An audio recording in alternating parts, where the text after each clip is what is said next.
Paz e graça, irmão Sandro, vulgo preto, ao mundo.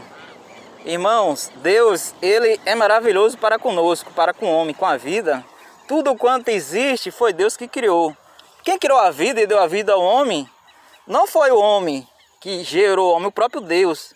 Então tudo que é vivo é Deus. Cristo na cruz, Ele ratificou a natureza do Deus no homem e tornou o homem mais de semelhança de Deus. Não julgue ninguém. Você pode dar o conselho ao seu irmão, meu irmão não faça. Ele faça se quiser. Mas sempre tem uma boa palavra na vida do seu irmão. Se ele fizer, irmão, amém. Não é você que vai, mas tem uma boa palavra. Porque quando a pessoa estiver sofrendo, eu tenho certeza que vai lembrar, o irmão tinha razão. Então se você tiver uma boa palavra na vida do seu irmão, dê, meu irmão. Mesmo que ele não goste. Porque quando ele estiver no sofrimento, ele vai lembrar de você. O irmão estava certo. E você se torna um Deus. Porque você quis o bem ao próximo. Porque do mal, o mundo anda cheio. O mundo anda cheio de quem rouba. O mundo anda cheio de quem mente. O mundo anda cheio de quem pratica lascívia. O mundo anda cheio de escarnecedores, de fofoqueiros, de mexeriqueiros. Então, meu irmão, infelizmente, se existe a morte é por causa do homem. Quando o caixão sai é porque o homem errou e não escutou. Não tem o que reclamar. Você faz o que você quiser, porém, no cemitério faça festa. Não reclame, pois todo mundo sabe o que é errado e o que é certo para fazer. Vamos fazer a leitura da palavra. A gente sempre fala, meu irmão, você pode até não concordar com o outro. Amém. Mas respeita a Deus. Respeite quem te dá vida. Respeite, porque se o Espírito vivo do Senhor sair de você, você é uma carniça que em 2 horas ninguém consegue chegar mais de um de você. Seja ele rico, seja pobre, não há diferença. O Espírito do Senhor saiu, em 2 horas de relógio já começa a feder, já começa a podrificar. Então tenha humildade, porque sem o Senhor na sua vida você é um homem morto, é uma carniça, que ninguém nem consegue suportar. Então tenha humildade na vida e respeita a Deus, porque sem o Espírito do Senhor em você, em 2 horas ninguém consegue chegar de junto de você. Então respeite a Deus e respeite o próximo. Vamos deixar a palavra do Evangelho para a sua vida. É conselho. Você faz se quiser, se não quiser vai sofrer. A escolha é sua, o livre-arbítrio é seu. Oremos. Senhor, conceda-nos a sua sabedoria, a sua paz e o seu amor, para com todas as famílias e espécies vivas, pois seu reino, as honras, a glória e o poder. Amém. Salmos 2. Hoje é Salmos. Porque enfurece os gentios e os povos imagina coisas vãs. Ó, o termo aqui é gentios. O que é gentios? Gentio é todo homem que não tem a descendência em Israel. Quem nasce em Israel como nação, ele tem um nome bíblico, israelita ou povo hebreu. Todo povo estrangeiro que não nasceu em Israel, gentio. Ímpios, pessoas que cometem ilícitos aos olhos de Deus. Quem diz o que é certo ou errado não sou eu. É o que está no texto. A gente traduz ao texto a uma linguagem compreensiva. Que a pessoa vai no culto, com todo respeito, é claro, no culto, o cara vai lá falar de Miriam, que era irmã de Moisés, que viveu há 5.000 anos atrás lá em Israel e tal. E é o que, meu irmão? Você está no Brasil hoje, com todo respeito à cultura. Você quer fazer história? Vai fazer uma faculdade de história, vai procurar um historiador. Aí você vai para o culto saber que Abraão e Miriam tinham uma irmã, que você vai estar com lepra, meu irmão. Não, você vai ter uma lepra espiritual. Pelo amor de Deus, meu irmão, a história é boa. Faça a faculdade de história e a palavra você ensina. Com todo respeito, é claro, a cultura e a história do povo de Israel. Mas não tem sentido estar no meio do culto, onde você pode levar um aconselhamento para a sua vida, tá aprendendo história judaica. Pelo amor de Deus, aí o cara vai para a faculdade. Continuemos. os reis da terra se levantaram e os príncipes conspiraram contra o Senhor e contra o seu ungido, dizendo: ó, reis, príncipe. Quem conspirou? Os príncipes. Ou seja, reis aqui se trata dos pais. E príncipes, filhos, desobedientes. Então, quem é os reis aqui? Os mais velhos. O Salmo trata da questão do respeito ao mais velho, o rei. E quem conspirou contra o Senhor? Os filhos, os príncipes. Então, quem é que conspira? Normalmente, nas ilicitudes, normalmente é os filhos em desobediência aos pais. Porém, tem pais errados, né? Abre a exceção o erro do pai, mas a grande maioria dos ilícitos é praticado pelo jovem. Ó, contra o seu ungido. O termo é ungido, viu? Ungido, meu irmão. Né? Você chegar lá e alguém derramar óleo na sua cabeça. Aleluia, aleluia. Que você está ungido com o óleo que foi derramar na cabeça. Pode esquecer. Isso é um rito se você não andar de acordo com a lei do evangelho. Que alguém derramou óleo na sua cabeça, você pode tomar banho em 1000 tonéis de óleo ungido, que se você saiu e mentiu, que adiantou a unção? Você pode tomar banho na piscina, meu irmão. De óleo ungido não vai fazer diferença nenhuma. O ungido do Senhor ainda é de acordo ao evangelho. Em verdade, doer quem doer. Ungido do Senhor. Óleo na cabeça, vai só passar o shampoo, que depois resolve. Você foi ungido, no outro dia tá mentindo. Não sei qual foi a unção aí. Rompando os seus laços e sacudando de nós as suas algemas. De quem são as algemas aqui? Essas algemas aqui é do ser, viu? Quando você mente, rouba, engana e pratica a licitude, você está nas algemas do mal. Está praticando o mal, então você já está algemado. Esse é o sentido aqui. Então a algema prende a pessoa no ilícito. Remetindo no secular, quando alguém comete um ilícito, vai preso. Então o texto já trata disso aqui.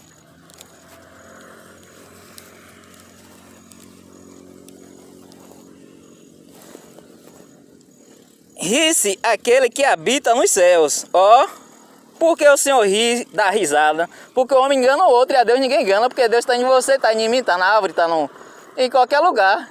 Então o Senhor ri. É, meu irmão, o Senhor ri da sua cara. O tempo todo. Você mentiu, acha que está enganando a outro, mas Deus está rindo de você. O salmo aqui é bem claro. O Senhor zomba. Ó, ainda fala mais, zomba deles. O Senhor tem eternidade, meu irmão. A vida de um homem é 1 segundo. O homem vive 100 anos, é 1 segundo. Entendeu? O Senhor ri. Quem morreu vai para onde? Vai precisar viver de novo, vai para onde? 100 anos, 120 anos, que o homem nem consegue viver hoje, é 1 segundo. Aí o Senhor ri. Porque o Senhor é eterno. Na sua ira, a seu tempo, ao tempo. Porque é o tempo de Deus, porque o tempo espiritual não é conforme o seu relógio. Hoje está amanhecendo, o sol está se pondo, está amanhecendo. Quando o sol se põe na superfície, começa um novo dia.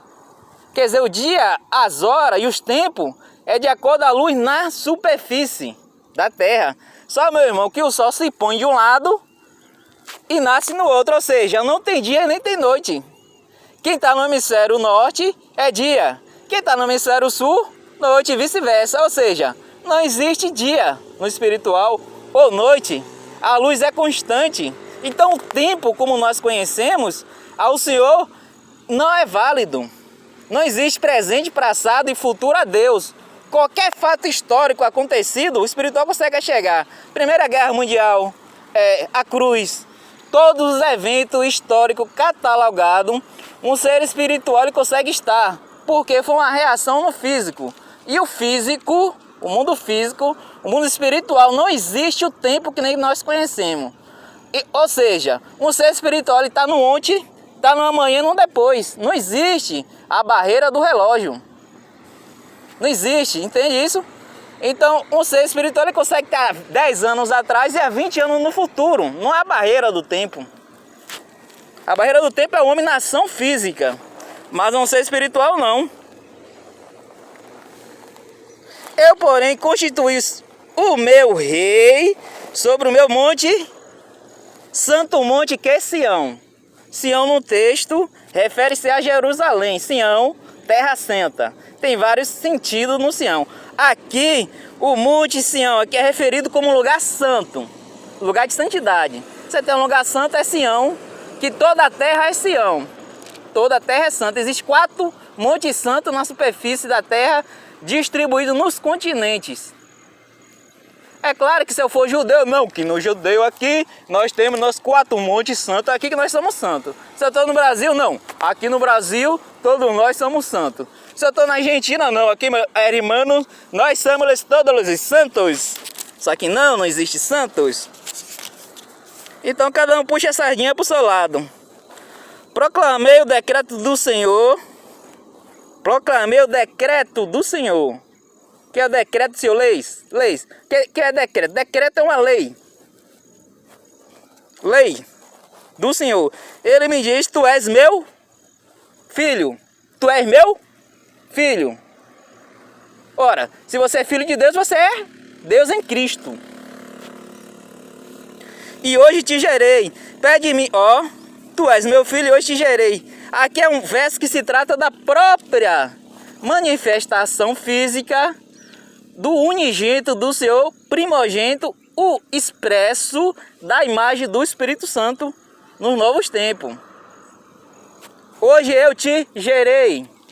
Porque o judeu lá já sabia desse salmo. Quando ele crucificou a Cristo, ele já conhecia o salmo. Entendeu o problema? Ele já tinha conhecimento desse salmo aqui, que esse salmo aqui, ele antecede a cruz. Por que Cristo ele foi sacrificado? Porque é de contra a elite. Cristo ele chegava no meio dos senadores, no meio da elite, dos ricos, dos doutores, e escrachava. Chegava no meio da polícia, que era o soldado romano, chegava no meio da gente humilde, escrachava, chegava no meio dos senadores, escrachava, no meio dos sacerdotes, escrachava geral.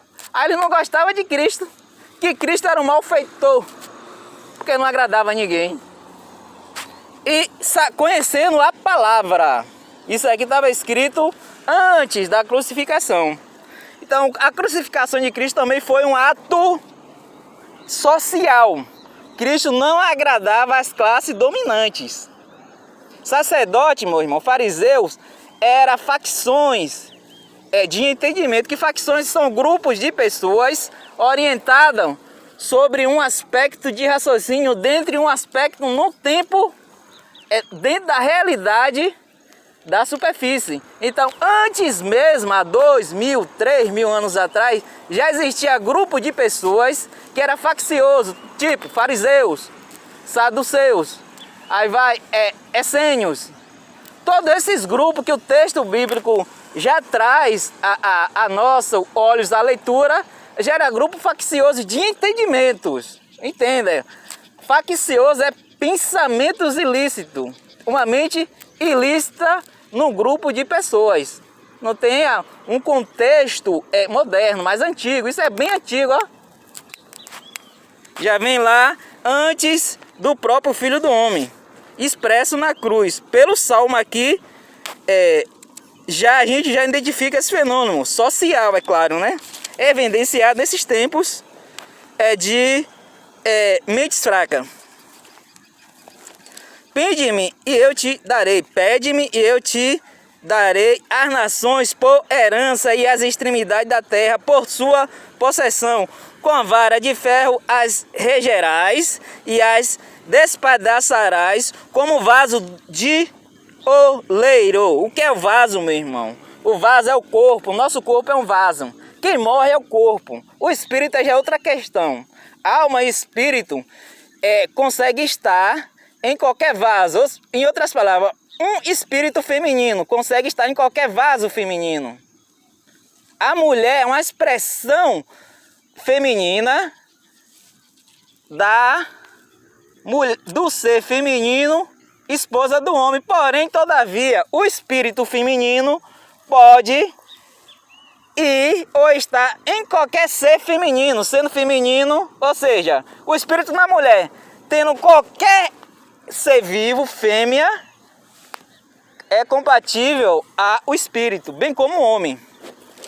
Então, quando fala vaso do oleiro, é porque o espírito masculino e feminino pode compor qualquer vaso vivo.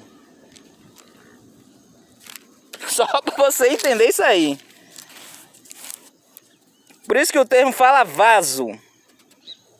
Agora, após o rei sedes prudentes, reis líderes, prudentes, deixais vós advertir, juízes da terra.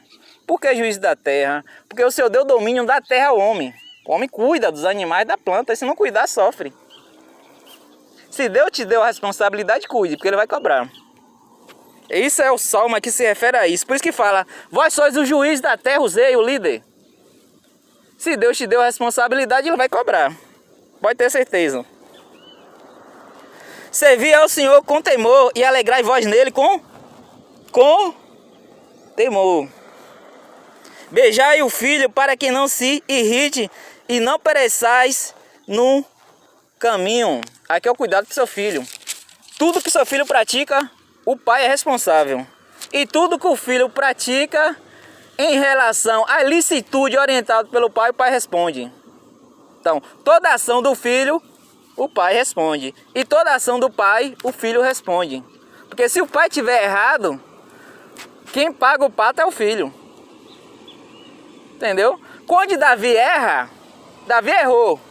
Como todos nós aqui, todo respeito à figura histórica de Davi. A gente faz uma simbologia à narrativa do Salmo. Davi errou, quem pegou o erro? O filho. Davi, mas o Senhor disse a ele, pois vós não vós castigarei, porém, todavia, a espada não sairá de tua família. Porque dentro em poucos se lhe inflamará a ira. Aqui está o final desse salmo. Bem-aventurados todos os que nele se refugiam. O que é se refugiar no Senhor, meu irmão? Vou descer. Para você entender o Evangelho, você não é obrigado a nada. Porém, você é obrigado a cuidar do seu filho. Você é obrigado a falar a verdade. Se você for obrigado a falar a verdade, meu irmão, você está com problema. Entende? Então o Evangelho, ele é aconselhamento. Ouça, faça o que é certo. Quem mente é mentiroso, tá certo? Então não justifica, errou, tá errado. Esse é o Evangelho. Se você tá por obrigação, não adianta, meu irmão. Você vai no culto todos os dias, por obrigação, porque a sua liderança ali perdeu, pode esquecer. Tá perdendo seu tempo. Não funciona assim. Ah, que fulano pediu, pô, eu tenho que ir segunda, terça, quarta, quinta. Se perdeu o amor aí, tá perdendo o seu tempo. Então o Evangelho é amor em obedecer e fazer o que é correto. Não adianta eu estar no culto segunda, terça, quarta, quinta, sexta, sábado, domingo e mentir. Não vale salvar, meu irmão. Isso é com Deus. Quem tem a Bíblia não pode mentir. Só você tem. Quem portador da Bíblia não pode mentir. Pergunto a você, conhece alguém com a Bíblia na mão que mente? Tá com problema essa pessoa. Deixo 3 conselhos para a sua vida. Meu irmão, não adultere. O Senhor te dá o livre-arbítrio para você escolher sua mulher, seu marido, à vontade. Porém, meu irmão, quando você tem a relação, que é casamento? Relação íntima, tem a relação íntima, casou, o rito, papel, isso é parte do rito da cultura humana. Tem vários ritos, você vai no juiz, assinou o papel, você casou? Não. Isso serve para legalidade secular. Para Deus, você casa quando você tem a relação sexual. Você tem a relação sexual na natureza, homem e mulher, casou, uma carne só. Aí existe 2 hipóteses de separação. A morte ou a tentativa do cônjuge em ceifar a vida do outro, porque vai de encontro ao não matarás. Aí é possível a separação porque houve uma tentativa de homicídio. Então justifica a separação. Vai de encontro, não matarás. O marido ou a mulher tenta matar, justifica a separação, Senhor. aceitavam uma vez, na outra já não é mais possível. Adultério. Roupa é para cobrir seu corpo, para não levar o outro ali e desejar. A roupa protege o seu ser dos intempéries e tenta não levar o outro ser ao desejo, ao estímulo, para não provocar estupro. Se sua roupa estimulou e você na sua ação estimulou, todo acontecimento em torno, a responsabilidade é sua. Se você está com a roupa muito justa e você incentivou ou tentou um homem ou uma mulher e ele praticar a ação porque te viu, você é culpado. Entenda isso. Porque você não está condizente à postura da veste. Então seu ato ilícito condicionou a uma infração, a outro ilícito, e você é culpado, os dois respondem. Doação. Doação, o dinheiro é seu, você faça o que você quiser. Porém, pela escritura sagrada, pelo texto, tem que ser direcionada a pessoa humilde e necessitado. Pobre, humilde e necessitado. Três critérios. Pobre, humilde e necessitado. Tem que obedecer esses 3 critérios. Você faça o que você quiser com seu dinheiro. Agora, na sua doação, para você receber o perdão do ilícito, do pecado, a sua doação tem que atender esses 3 critérios. Pobre, humilde e necessitado. Se você quer colaborar com alguma obra social, é válido. Você quer doar seu dinheiro a quem você quiser, é válido. Mas não serve para o perdão, entenda, perdão do pecado. Para a sua bondade você cresce como um ser. Agora, para você conseguir o perdão, aí tem que obedecer 3 critérios: humilde, necessitado, pobre, da condição do secular. Que pobre no texto não é não ter dinheiro não, viu? Deus não fala que o pobre não tem, quem não tem dinheiro é rico, viu? Entenda. Pobre não é uma condição no texto de condição financeira. O cara tem uma mansão e quer mais outra, é um pobre. Entendeu? O cara tem 2 carros e quer mais outra, é um pobre. Então a condição de pobreza no texto não é condição financeira. Esquece isso. O cara pode chegar na sua frente com um carro de 1 milhão. Se você pedir 10 conto e ele não te dá, ele é um pobre. E aí? Então não é condição financeira, é a mente da pessoa em doar. Porque tem pessoas que têm uma mansão no valor de 2 milhões e não consegue doar nada a ninguém, é um pobre.